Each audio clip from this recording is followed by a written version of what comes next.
noches, queridos amigos de Entre Puntos. Esta noche vamos a tratar de entender cómo será el desempeño económico del país en este primer año de gobierno, del segundo periodo del presidente Danilo Medina. Bueno, se ha dicho que este año será mejor económicamente que el pasado, y en el pasado obtuvimos un mayor crecimiento que la media en América Latina. Sin embargo, los ciudadanos se quejan, a pesar del crecimiento económico, de que no les alcanza el dinero para vivir. Indudablemente ha habido logros importantes, principalmente en el sector de educación, también en salud, pero como dijimos, un crecimiento aceptable, baja inflación, estabilidad cambiaria no ha sido suficiente. El presidente habló de mejorar las recaudaciones con los actuales impuestos, aunque en algún momento haya una reforma fiscal que, por supuesto, como se ha hablado mucho, debería ser de una manera integral. Se habla de redistribución de ingresos, atacando principalmente por el lado del ingreso a los más pobres, o sea, a manera de subvenciones, tarjeta de solidaridad, bonos. Pero las clases medias, pues entonces se encuentran como en el medio, están más vamos a decir, más constreñidas, porque estas medidas están diseñadas específicamente para sacar de la pobreza extrema a los más pobres, y entonces estas quedan asfixiadas, como digo, las clases medias, porque no son prioridad al no encontrarse en una situación tan precaria como los más pobres. El gobierno tiene que poner atención específicamente en estas clases, porque en las medias me refiero, porque aquí generalmente es donde se generan las riquezas de los pueblos. El gobierno ha hablado de facilidades para las pequeñas empresas, eso es importante, tanto para que éstas puedan seguir adelante y no colapsar, como para su formalización, o sea, de aquellas que no existen fiscalmente. Quizás no existen porque sus ingresos no se lo permiten, o piensan que al aumentar los gastos no tendrían razón de ser porque no les alcanzaría el dinero. Muchos estudios realizados alrededor del mundo han arrojado, amigos, y esto es importante, la importancia, valga la redundancia, de las clases medias en América Latina específicamente, debido a la incidencia positiva en la economía y en la sociedad. Además, las clases medias tienen una peculiaridad, y es que están informadas, tienen algún tipo de información, ¿verdad? Y esto hace que promuevan una cultura política para influir en los poderes públicos y ganar derechos sociales. En los Estados Unidos y en Europa, yo diría que hay como un culto a la clase media. La clase media allá significa educación, entretenimiento, pequeñas y medianas empresas. O sea que las clases medias pues favorecen políticamente la cohesión social, incluso para las inversiones a largo plazo. Un país que tiene una amplia clase media es atractivo porque se asocia el consumo interno y la estabilidad, que son bases para la expansión productiva. En un estudio que leí del Banco Mundial, dice que en América Latina las clases medias tienen menos importancia política porque representan solamente el 30% de la población. Además, en América Latina los subsidios que se dan focalizados para los más pobres, pues deben ser concebidos para que estas clases puedan alcanzar ser una clase media, o sea, deben ser a mediano plazo para que puedan hacerse luego autosostenibles. Esto es importante. Bueno, el dinero público también es importante señalar que cuando está adecuadamente gastado en provisión de bienes públicos de calidad, tiene un gran poder para promover el bienestar colectivo de todos. Por ejemplo, el dinero destinado a infraestructura económica básica, servicios de salud, seguridad pública, protección de recursos naturales, que es lo que quisiéramos alcanzar en nuestro país para que todos nos beneficiemos de ellos, desde los más pobres hasta los más ricos, y se paguen también los impuestos con más pues razón de ser. Bueno, pero para analizar las perspectivas económicas para este año de gobierno, nos acompañan esta noche dos economistas. Vamos a darles la bienvenida a Bill Wall y a Miguel Collado. Muy buenas noches y bienvenidos a Entre Puntos. Buenas noches. Qué bueno tenerlos aquí. Miguel, que es del CREST, Bill, que es de todos los ámbitos. Yo creo que están muy informados ambos. Ustedes desde el CRES, yo quisiera comenzar contigo, Miguel, y que tú nos hablaras sobre la empresa privada, cuáles son las expectativas que tiene frente a este primer año de gobierno de Danilo Medina. ¿Qué se espera, si se espera una reforma fiscal y de qué tipo? Y los puntos que enfocó el presidente, como disminuir la pobreza, esta creación de 400,000 empleos que leí, incluso quiero que tú me lo aclares, que es una cifra mínima para que no aumente el desempleo. Quiero saber si esto es cierto o realmente con 400,000 empleos, que no es poco, se supera el índice. ¿Y qué esperan ustedes en cuanto a la pobreza? El presidente habló también del transporte, que es algo muy importante en este momento, habló del agua, de manera que tocó puntos también un poco nuevos como estos dos últimos. Sí, bueno, muchas gracias, Mónica, y un placer, Bill, estar acá con ustedes compartiendo. Mira, desde el Centro Regional de Estrategia Económica Sostenible, el CRES, que es un centro independiente, es un centro de pensamiento económico independiente, nosotros vemos la situación de la siguiente forma. Siempre hemos venido abogando porque en el país hacen falta reformas estructurales. ¿A qué nos referimos con reformas estructurales? Eso te iba a decir. La República Dominicana tiene mucho potencial. La República Dominicana verdaderamente crece. Sí, es cierto. Habría que ver los niveles de crecimiento, si las cifras oficiales están reflejando este crecimiento, que como tú decías, algunas personas no sienten que se traducen en su vida diaria, en sus ingresos y en el potencial de muchas empresas crecer, muchos emprendimientos desarrollarse. Mira, en el país necesitamos, si vemos, por ejemplo, una forma objetiva de tratar el tema de la estructura, de los costos en República Dominicana vis a vis, por ejemplo, los países de Centroamérica, con los cuales competimos a través del DERCAFTA y son socios naturales geográficamente, claro, y economías parecidas. Tú puedes ver que nosotros tenemos una electricidad que comparada con la de ellos en promedio no es eficiente, es costosa, no es confiable. Tenemos unos costos de transporte terrestre de carga que pueden ser hasta 50% o más caros que los que tienen ellos en promedio. Es mucho, ¿eh? Tienes los combustibles, gasolina, diésel, que pueden ser entre 20 y tanto, 30, más de 30% más caros que lo que tienen ellos. Solamente Panamá, un solo país que no es miembro del DERCAFTA, es el único que no es miembro del DERCAFTA, no supera en las horas necesarias por una empresa para tener que pagar impuestos. O sea, las horas que debe dedicar en personal para poder cumplir con las obligaciones tributarias. Ese es un punto bien importante, incluso para las pequeñas empresas. Lo es para todas las empresas, sí, correcto. Y es un costo que te encarece, te hace menos competitivo por consecuencia. Tú tienes costos inducidos por la burocracia, costos institucionales para tú exportar. Son los segundos más caros, más altos de Centroamérica. ¿Por qué estos últimos, Miguel? ¿Por qué los costos? ¿Tú dices englobando todo lo anterior o simplemente costos, para exportar? Digo institucionales, burocráticos, de tu poder, digamos que lidiar con los permisos, con los trámites necesarios para tú sacar un furgón de República Dominicana. ¿Y por qué digo todo esto? Porque todo esto engloba lo que es vivir en República Dominicana y faltan muchos otros elementos, como que por ejemplo tenemos la tercera tasa de IVA, o que se entienda ITEVI, más caras del continente, solamente superado por Uruguay y Chile, por ejemplo. Entonces esa clase media a la que tú hacías alusión, claro, y lo paga directamente porque es el consumo. Lo pagan en su consumo, correctamente. Entonces, cuando tú te pones a analizar, hay una serie de elementos que hacen que en República Dominicana efectivamente sea caro vivir y hacer negocio. Entonces, cuando uno se pone a ver el discurso del presidente, si va en línea necesariamente con atacar estos problemas que vienen de mucho tiempo, pero que a poco se le ha prestado atención, uno dice, no necesariamente.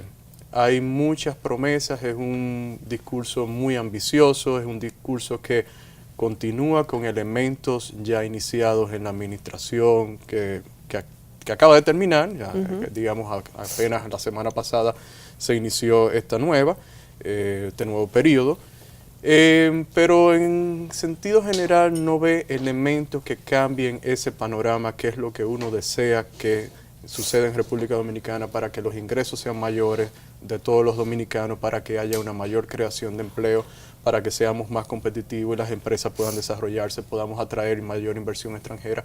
Y eso amerita esas reformas estructurales que ataquen puntos como los que mencioné, y la parte fiscal que podríamos ampliar más. Yo creo que debiéramos tocarle Claro. una partecita con más tiempo, que es muy importante verdaderamente.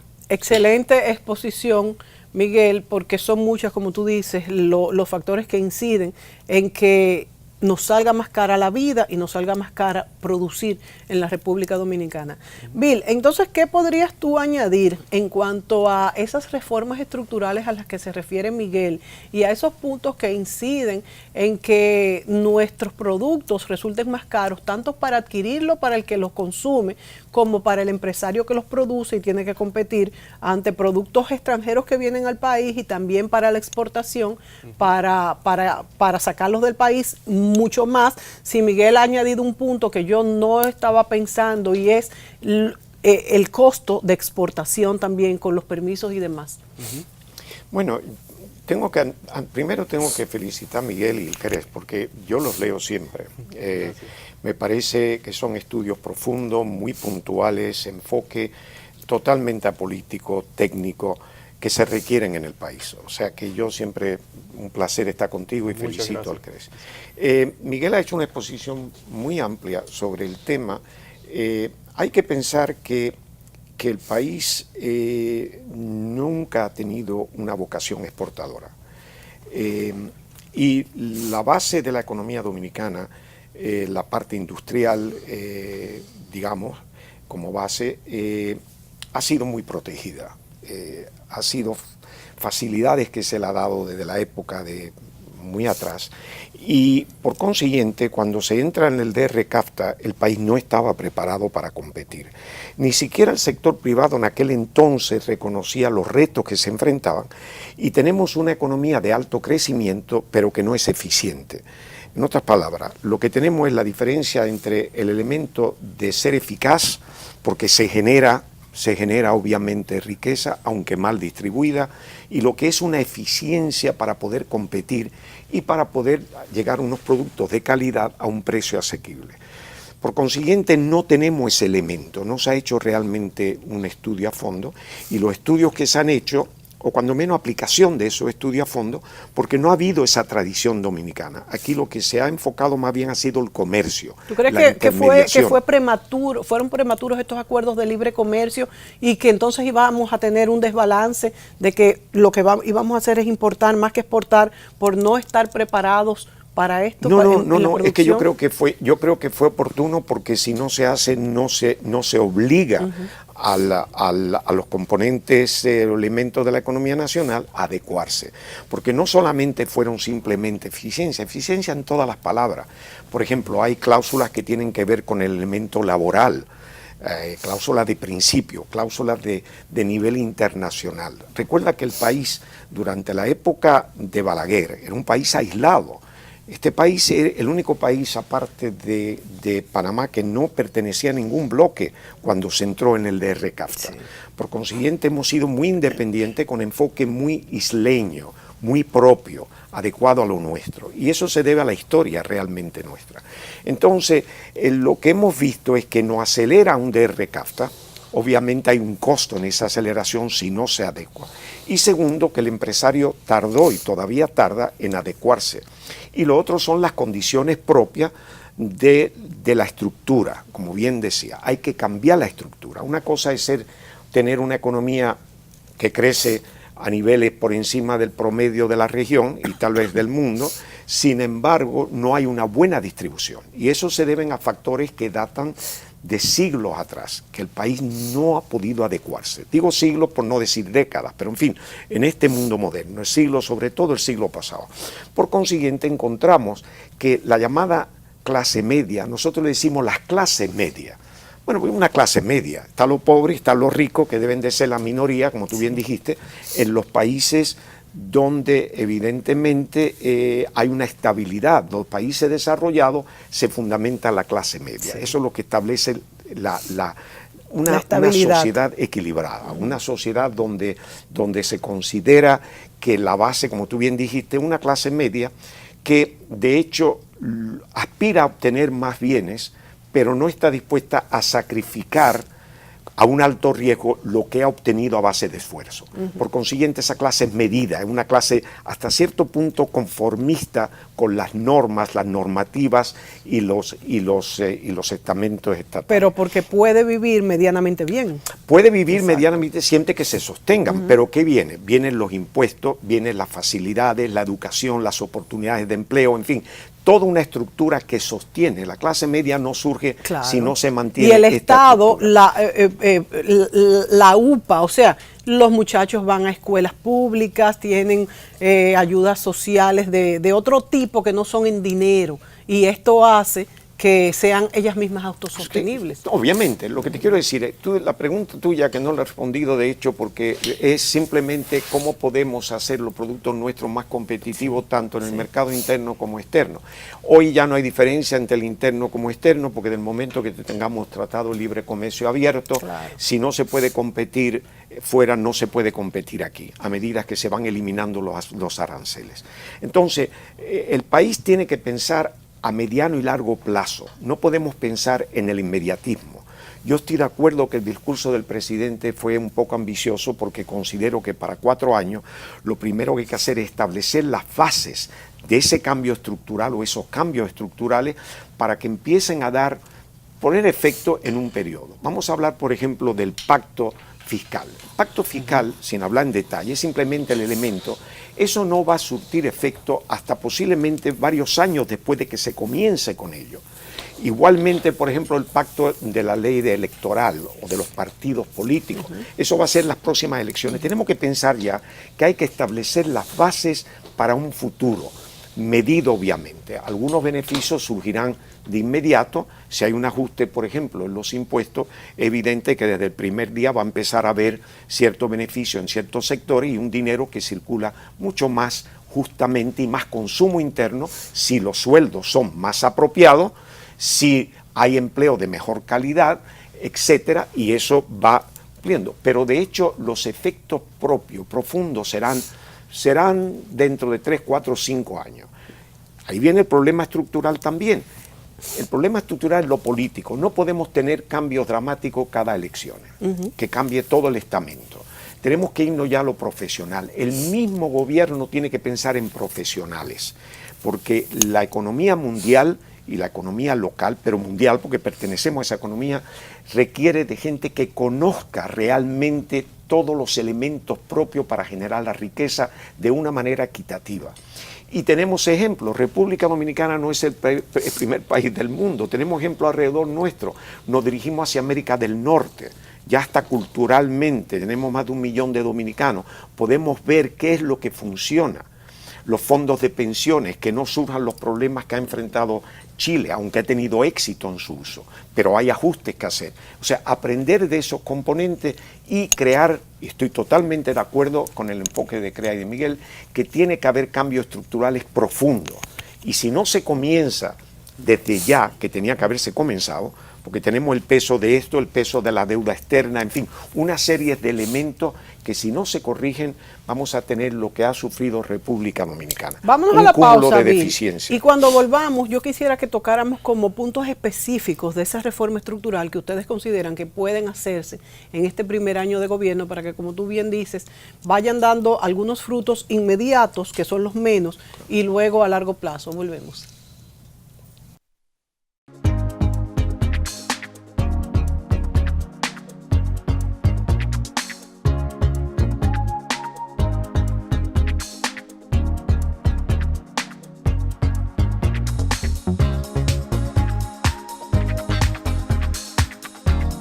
Te encantará lo que puedes hacer en la nueva popularenlinea.com. Busca, compara, solicita y obtén la aprobación de cualquiera de nuestros productos. Popular, a tu lado siempre.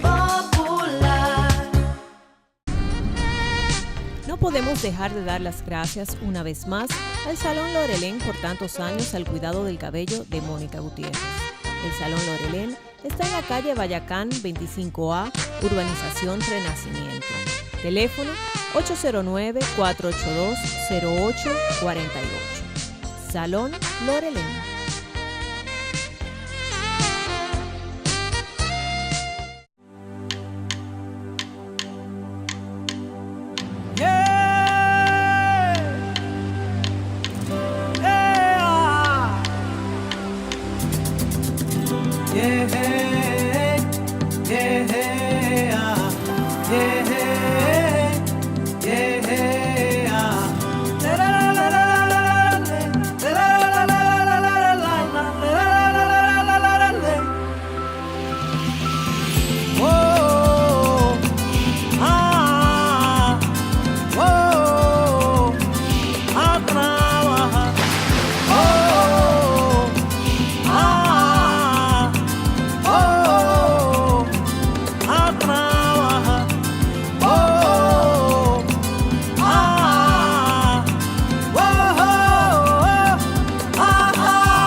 Estoy conectado de la noche a la mañana.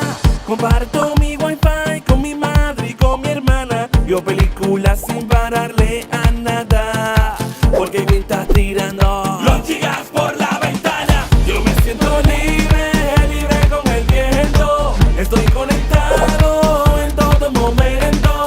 Mi bolsillo rinde mi entretenimiento. Activa tu internet 4G LTE y disfruta de muchos gigas adicionales a tu plan por 3 meses. Win te está tirando los gigas por la ventana. Win Telecom, sé libre con el viento.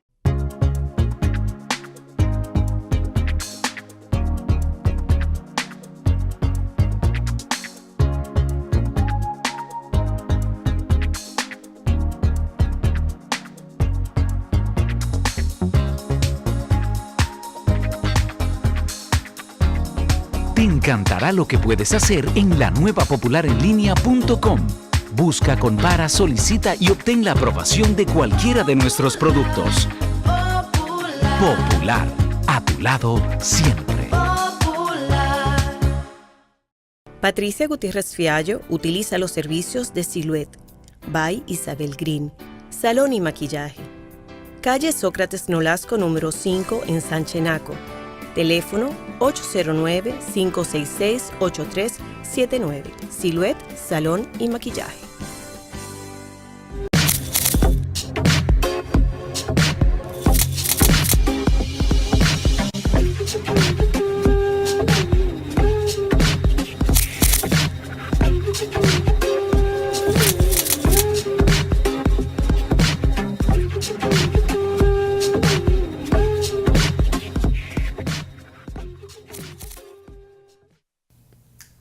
Bueno, hemos hablado de reformas que tendrían que hacerse en este momento para que la economía se dinamice y podamos ser competitivos tanto dentro como fuera de la República Dominicana.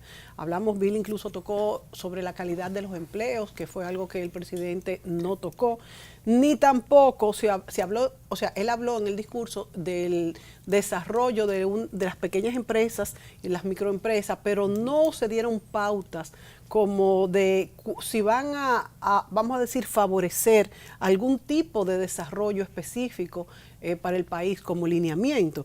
Entonces, yo te pregunto, Miguel, ustedes desde la CRES, ¿qué creen que podría hacerse puntualmente desde ahora, en este momento, para dinamizar la economía? Mira, hemos tocado muchas cosas muy interesantes, hemos caído en la parte muy llanamente en lo que los tratados, en la parte de exportación y todo eso, en la competitividad, pero es que todo es transversal y cuando dices favorecer a las pequeñas, las pequeñas empresas, uno dice, ¿pero por qué? Si en realidad todos tienen vocación emprendedora y lo que debiera haber es un nivel de hacer negocio que sea atractivo para todo el dominicano que quiere invertir, para todo el extranjero que quiera arriesgar su dinero y venir aquí a crear fuentes nuevas de empleo que mucha falta hacen.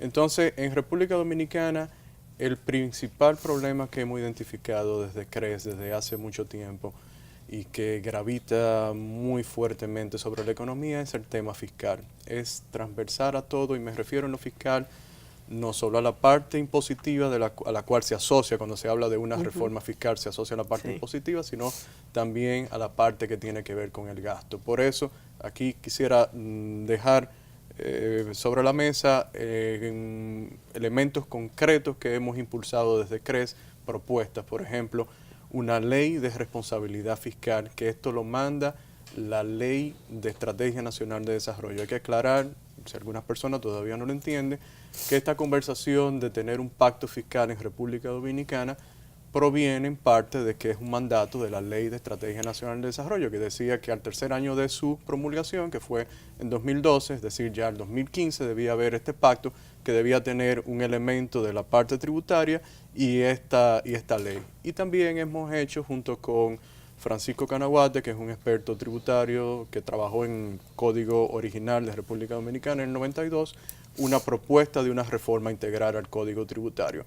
¿Y por qué? Y enlazo esto con las micro, pequeñas, medianas empresas, y es que la parte tributaria es vital para un negocio poder sobrevivir. Anteriormente mencionaba que nosotros en República Dominicana somos los segundos, y no es nada bueno en Centroamérica, en tener que dedicar más tiempo a poder cumplir con las obligaciones tributarias, y que tenemos también la tercera tasa más alta de IVA, que tenemos una tasa de impuestos sobre la renta a las empresas que es más alta que los países más ricos, los de la OECD.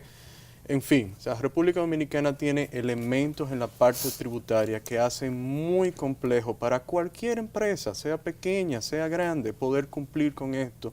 Y para el ciudadano de a pie, para esa clase media que hemos mencionado tanto, se le encarece mucho vivir. Entonces, una reforma necesaria es empezar por el Código Tributario, que no está recaudando lo que las autoridades aspiran a recaudar. Entonces, la pregunta es, ¿cómo va a recaudar más bajando los impuestos? La pregunta sería, ¿cuál es la parte de la economía que queremos integrar a la formalidad con el fin de que se distribuya mejor la carga tributaria, se amplíen las bases y podamos reducir en consecuencia los impuestos para que sea menos oneroso poder hacer negocios, poder vivir en República Dominicana por la parte impositiva, que como digo es un elemento que afecta a todas las empresas. Ahora mismo la informalidad laboral en República Dominicana fácilmente se puede medir en 62%. Sí.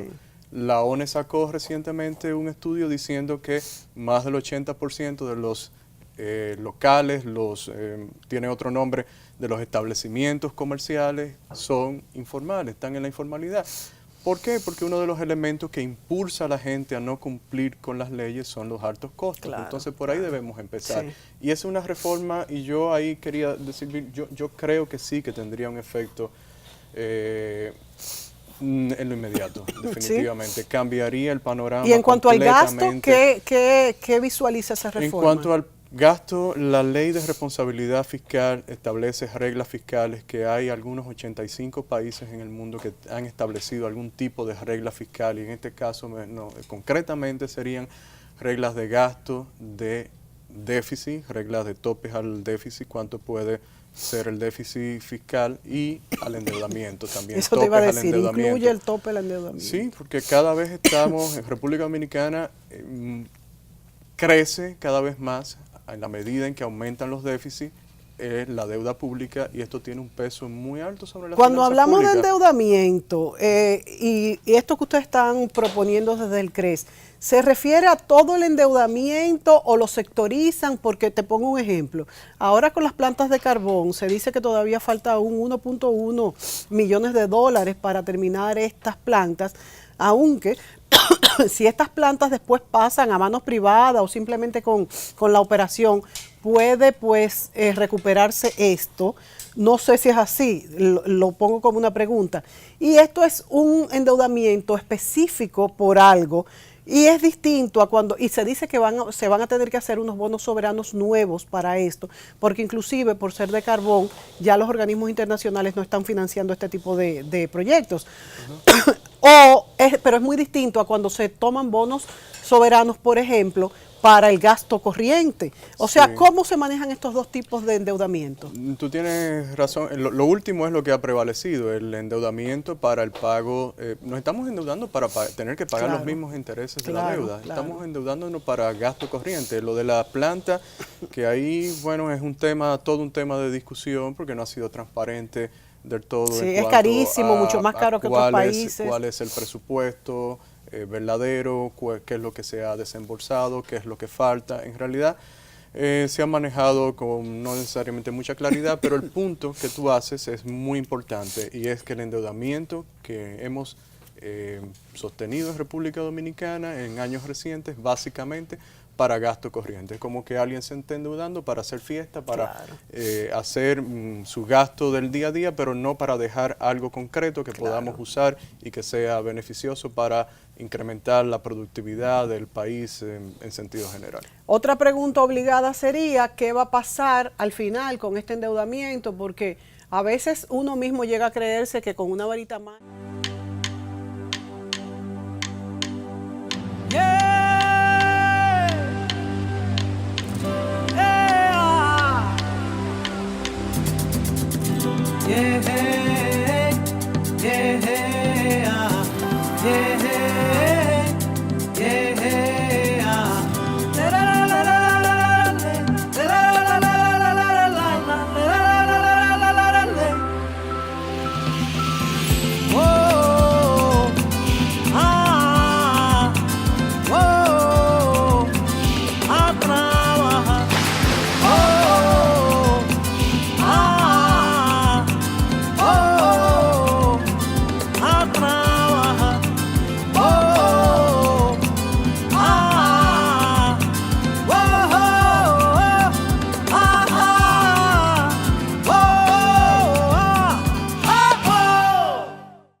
Te encantará lo que puedes hacer en la nueva popularenlinea.com.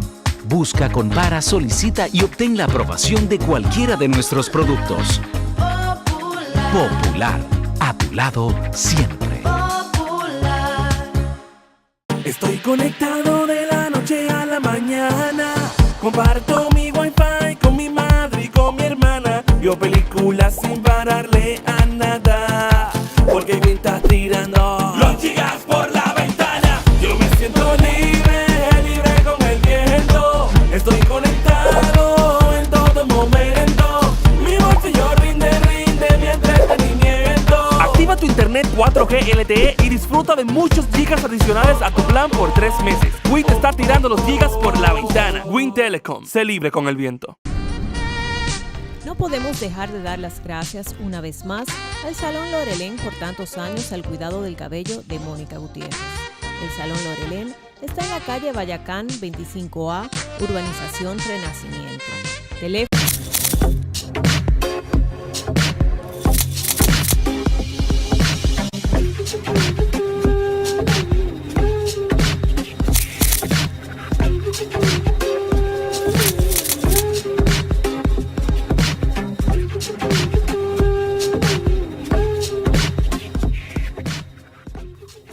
Cuando los mayores tienen comportamientos igual a los que imitan los chicos dicen, caramba, pero ¿por qué no hacerlo? Vamos a seguir, ellos los están haciendo. Bueno, pues algo parecido pasa con las deudas. Claro, no es lo mismo la producción de un país grande que la de un país pequeño, pero hasta cierto punto creo que pudiéramos decir esto como ejemplo. Bill, ¿qué va a pasar con la deuda? No, como ejemplo no, tenemos el caso de Grecia y tenemos el caso de España. También como ejemplo. El caso de Portugal, que son también buenos ejemplos. El caso de América Latina, al final, principio de la década del 80. No, yo creo que no, eso sería una manera muy, muy cerrada de pensar. El que debe mucho más de lo que puede pagar, lo sufre mucho antes de llegar el momento del pago, sino durante, como está pasando a nosotros, que ya la carga de los intereses de la deuda, como bien dijo Miguel, es elevado. Ya eso nos afecta el presupuesto, nos obliga a tomar prestado. Ya realmente estamos prestando para mantener y sostener la deuda hasta cierto punto. Y eso obviamente es complicado. Lo otro es también la situación del dólar en el país. No hay que olvidar que nosotros tenemos una economía dolarizada informalmente. Pensamos mucho en dólares, se cotiza mucho en dólares. Y como es una economía abierta, esta situación del dólar está creando presión realmente. Aquí la gente busca dólares no ya solamente para las importaciones, sino para inversiones, para hacerlo como un hedging y protegerse de una potencial devaluación que de hecho... Y esto aumenta los costos. De hecho, mira, aquí los negocios realmente se cubren de una manera muy sencilla. Hasta los menores te cotizan en dólares los precios, tú lo pagas en pesos, no vas a buscar los dólares. Claro. Pero la tasa que te ponen es una tasa artificialmente alta, sencillamente para la reposición del inventario. Ya tenemos diferentes tasas en ese mercado. Si es el automóvil, si tú lo quieres pagar en dólares, te van a poner la tasa que sea, al menos que tú salgas al mercado a comprar dólares. Eso crea una presión bastante grande. Hay inclusive emisiones en los mercados de valores en dólares. Esto nosotros no generamos dólares, en realidad lo que generamos no es ni suficiente para cubrir nuestra necesidad en dólares.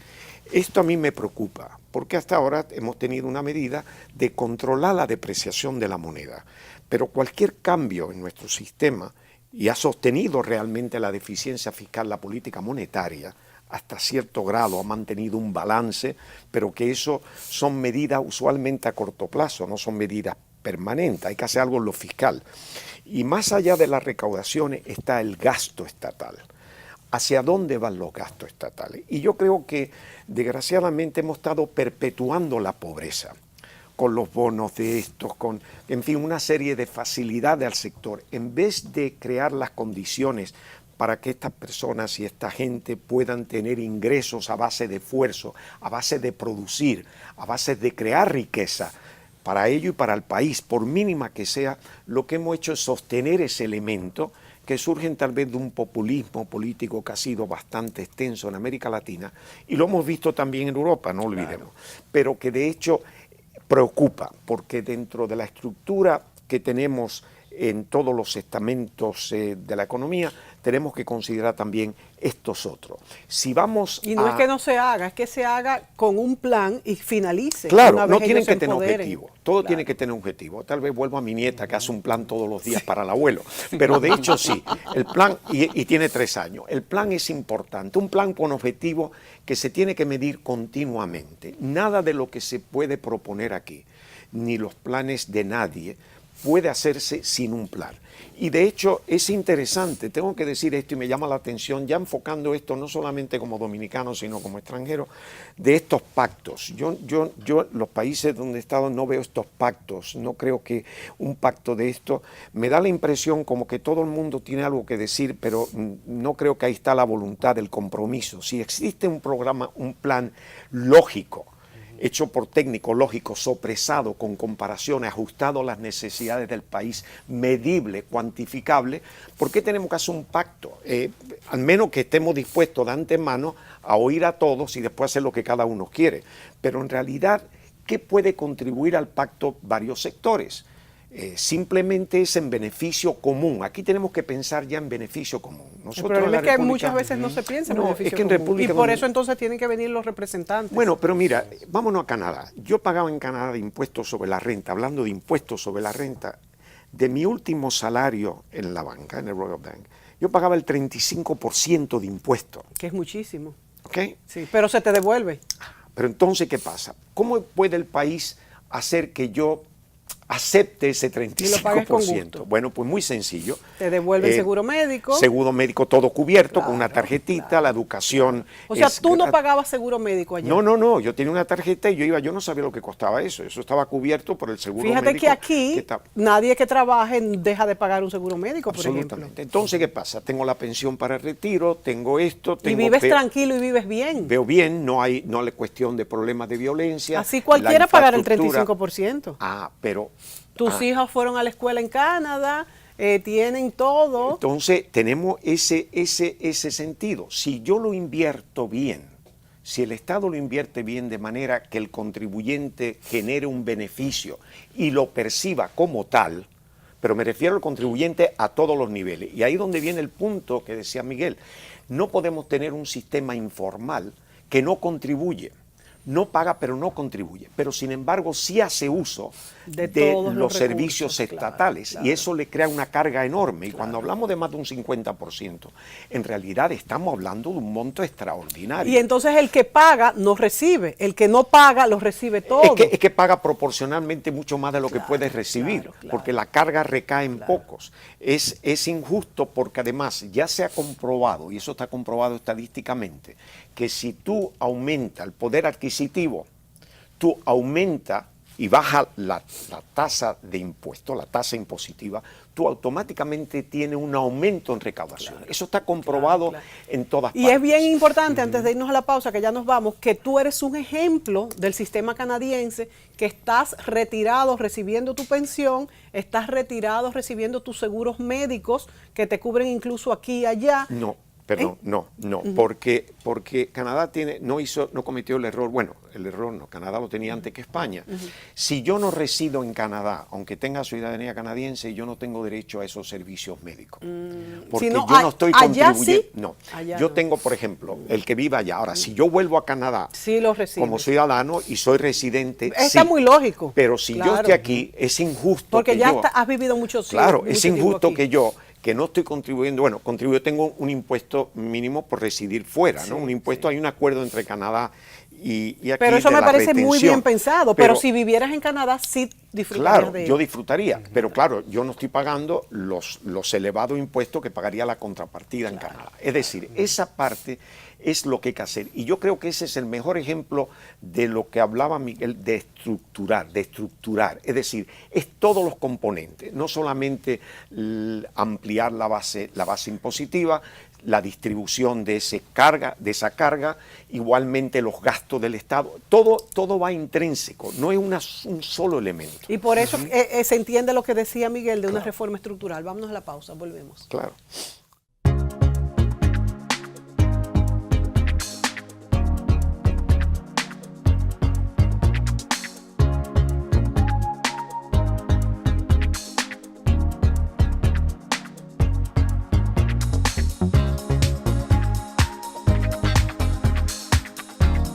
Te encantará lo que puedes hacer en la nueva popularenlinea.com. Busca, compara, solicita y obtén la aprobación de cualquiera de nuestros productos.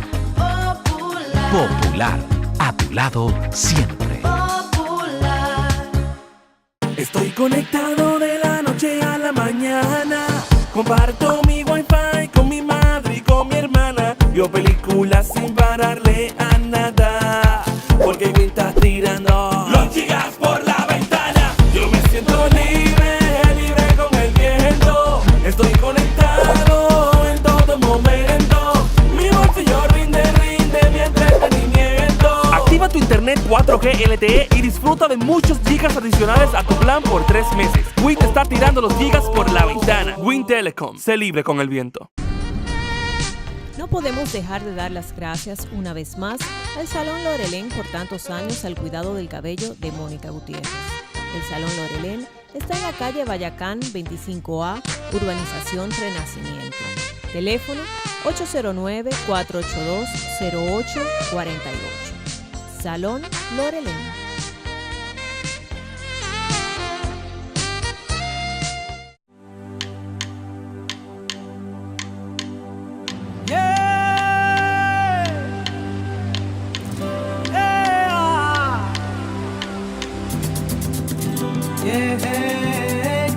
Yeah, yeah.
crees? ¿Qué dice sobre la deuda? La deuda pública en República Dominicana es una preocupación. Bill en el segmento anterior hacía un muy buen análisis sobre el tema, pero yo quisiera agregar, en adición a lo que él decía, mira, para ponerlo en perspectiva, ¿qué está pasando ahora mismo con el gasto de intereses de la deuda pública? Que ya para el año próximo las estimaciones del propio gobierno son de que los gastos de intereses van a representar el 24.4% de los ingresos tributarios. Es decir, vamos a redondearlo a 25, exacto, porque probablemente es lo más seguro de que va a llegar ahí. De cada 100 pesos, 25 ya estarán destinados, comprometidos únicamente para el gasto en intereses. Y esto, si tú calculas también cuánto es la amortización y lo sumas a los intereses, ya el servicio de la deuda, estamos hablando de más de un 30 y pico por ciento, casi un 40% de los ingresos tributarios. En realidad hay que prestarle atención. Hay que ponerle coto a eso. Es una situación preocupante verdaderamente en República Dominicana y muchas personas lamentablemente no lo piensan así. La posición de CRES es que es un tema al que hay que prestarle atención. Como bien decía Bill también, la parte que tiene que ver con, en la parte fiscal, como decíamos anteriormente, hay una impositiva y hay una que tiene que ver con el gasto. Entonces hay oportunidades en el organigrama estatal de República Dominicana, en el gobierno, para hacer verdaderamente consolidaciones, evitar duplicidad de funciones, y si se tiene la voluntad, que es todo, en política es todo, es querer hacerlo. Claro. República Dominicana tiene mucho potencial, pero tiene que tener cuidado con ciertas cosas que están gravitando sobre la economía, y una de ellas son las finanzas públicas. Incluso hemos visto que en cuestión de inversión es un punto que muchos han mirado para acá. O sea que hay una estabilidad económica, hay hasta cierto punto estabilidad cambiaria, y de hecho hemos crecido más que otros países en Latinoamérica. O sea que tenemos el potencial si tratamos de hacer las cosas mejor. Ahí enganchando con algo y reiterando algo que muy bien decía Bill anteriormente, la política monetaria, tocando a lo que tú acabas de decir, ha tenido que responder a la política fiscal. Entonces ahora mismo esa estabilidad en términos no solamente de precios, sino cambiaria también, está directamente ligada a lo que suceda en lo adelante con la parte de la política fiscal. Entonces, verdaderamente, si queremos seguirle sacando ventaja a la estabilidad macroeconómica en sentido general, lo fiscal debe ser atacado, debe ser la prioridad de cualquier administración, sea esta, la que le tocara administrar el Estado Dominicano, debe ser, reitero, la prioridad número uno. Bill. Sí, yo quiero añadir a lo que dice Miguel, que tiene toda la razón. Hay que pensar primero que hoy se ha estado tomando, los últimos tiempos, prestado para mantener las reservas internacionales. Un país que obviamente tiene una economía creciendo un 7% Producto Interno Bruto y requiere una base de dólares que, de acuerdo a los libritos, debe de ser, por ejemplo, un mínimo de 3 meses de las importaciones. En algunos casos y recientes han tenido que surgir esos dólares de préstamos, porque realmente si no genera suficientes dólares y tiene una salida de dólar, la única manera de generar esa base es parte de los préstamos de emisiones de bonos que se han hecho, y no es de ahora, de la época del gobierno de Hipólito Mejía. Recuerdo que una porción de los bonos que se emitieron fue precisamente para mantenerlo en reserva, precisamente para mantener ese balance de política monetaria en compensación sobre todo con la política fiscal. Y lo otro es que no olvidemos que estamos ahora mismo beneficiándose de una tasa de interés baja en los mercados internacionales. El país toma prestado sobre el LIBOR y obviamente ese elemento, si tenemos que sustituir deuda y tenemos que ver qué pasa con el LIBOR, esas deudas van a ser más costosas para pagar lo que tenemos que las que tenemos en la actualidad. Y también no hay que olvidar que nos estamos beneficiando de un costo del combustible bajo, que aunque tal vez no se beneficie totalmente el consumidor, pero sí el país. Y hay que ver qué se hace con ese dinero. Es posible que parte de ese dinero se haya utilizado precisamente para la planta sí, de carbón, pero de todas maneras estamos todavía parcheando. Hay mucho parcheo. Y una de las que yo considero en el país, parcheo en todos los sentidos, en solucionar los problemas con medidas parciales inmediatas, no largoplacistas, ni no para corregir, sino simplemente para tapar. Y yo creo que esto está llegando el momento, sobre todo como se refleja la deuda, como bien lo dijo Miguel, de que ya la deuda está llegando a un punto insostenible. No podemos contar con el crecimiento de un 7 todos los años, de que el petróleo siga abajo.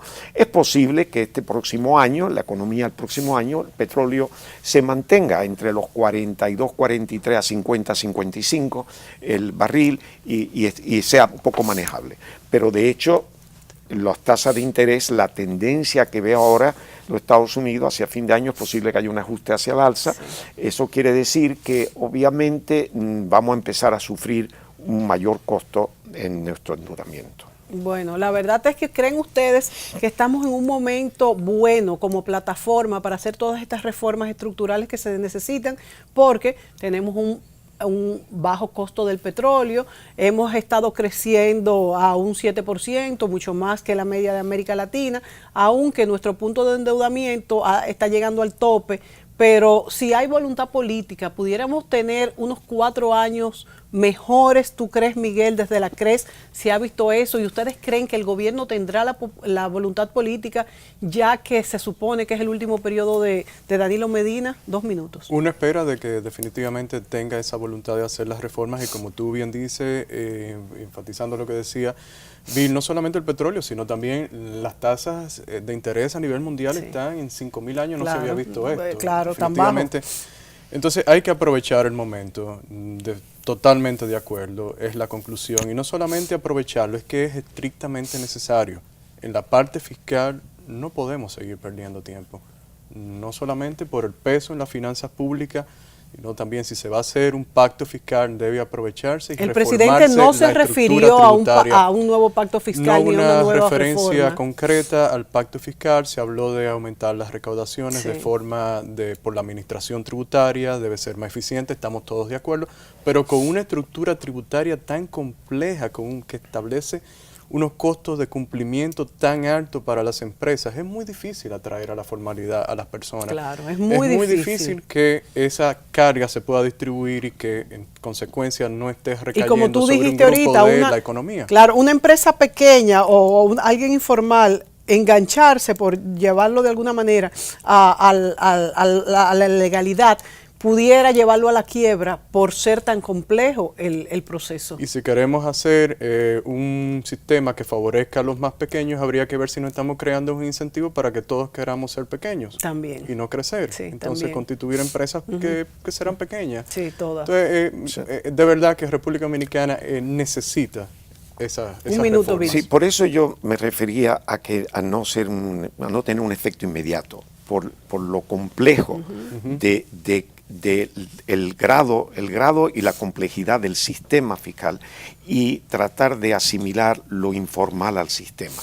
No era por la estructura per se, es por el proceso de adecuación que sería, o sea, los efectos sí, comenzaría un principio, pero tardaría. Pero de todas maneras, yo creo que es que no entiendo por qué no hay una decisión de hacerlo. Porque para mí, y como ha dicho Miguel, el costo político para el gobierno actual no debe haber costo político. No debe haber costo político. No debe haber costo político. Ha habido cuando menos un mismo partido en poder un tiempo. Esto no se anticipa ya a reelección. Ahora mismo es el momento. Tenemos componentes internacionales favorables y componentes internos favorables. Y si no lo hacemos ahora... Yo creo que no ha habido mejor momento. No creo. Y no veo yo un futuro que yo digamos tener mejor que este. O sea, para hacer estos cambios. No lo veo. Momento. Señores, se nos acabó el tiempo. Yo creo que hemos hecho un magnífico análisis en cuanto a todo lo económico en este primer año del gobierno de Danilo Medina. Yo creo que para pagar más, o para seguir pagando, mejor dicho, tiene que haber pues una respuesta de parte del gobierno, y para poder competir los pequeños empresarios, usted que trabaja incluso por su lado, tenemos que ver una organización más estructurada para que todo funcione mejor. Gracias, Bill. Gracias, Miguel. Muchas gracias. Gracias a ustedes, amigos, por sintonizarnos. Gracias, Recuerde Mónica. que si está viendo este programa en el canal 24 a las 10:30 de la noche, hoy domingo, puede volver a verlo en Teleradio América a las 12 de la noche. Recuerde, señores, que a través de las experiencias y los análisis de nuestros invitados, usted puede entender mejor este mundo maravilloso, pero complejo, que nos ha tocado vivir. Aprenda hoy sobre economía. Hasta la próxima semana.